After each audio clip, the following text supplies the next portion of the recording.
Salam hörmətli izləyicilər. Bugün xırda küftəciklərdən lobya supu hazırlayacağım. Lobya supuna lazım olan ingrediyentlər videonun üst bölümündə qeyd olunub. 150 qram lobyanı 10-12 saat suda saxlayırıq. 10 saat suda qaldıqdan sonra lobyamız bu formada şişir və mən 2 litr suda lobyanı qaynadıram. Yarım saat qaynadıqdan sonra ilk suyunu atıram. Növbəti suyuna duz töküb qarışdırıram. Küftəciklərin tərkibinə 60 qram düyü lazım olacaq. Bunun üçün ilk öncə 10-15 dəqiqə düyünü suda saxlayırıq. Düyünü təmiz yuyuruq. Qaynatdığımız lobyanı bir kasaya, suyunu isə ayrıca bir qaba yığırıq. İkinci dəfə qaynatdığımız lobyanın suyunu atmırıq. Soğanın birini yemək tərkibinə, yarısını isə küftəciklərin içərisinə əlavə edirik. Soğanları xırda-xırda doğrayırıq. Kökü isə yarım halqavari doğrayırıq.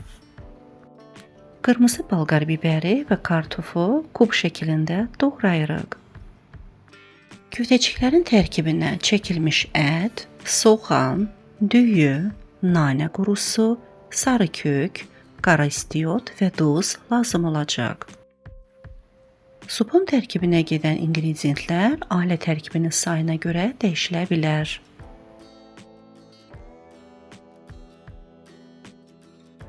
%150 qram kərə yağını vamxodda qazanda əridirik. Tərəvəzləri əlavə edib qarışdırırıq.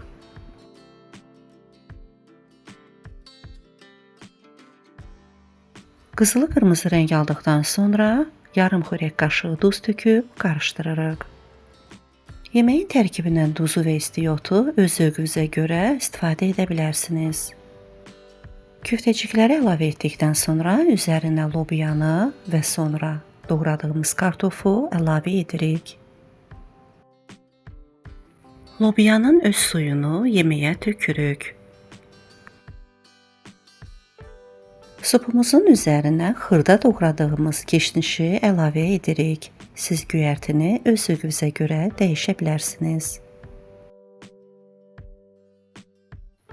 Fərqli və ləzzətli, bol vitaminli supumuz hazırdır. Siz də bu üsulla bişirin, nuş edin.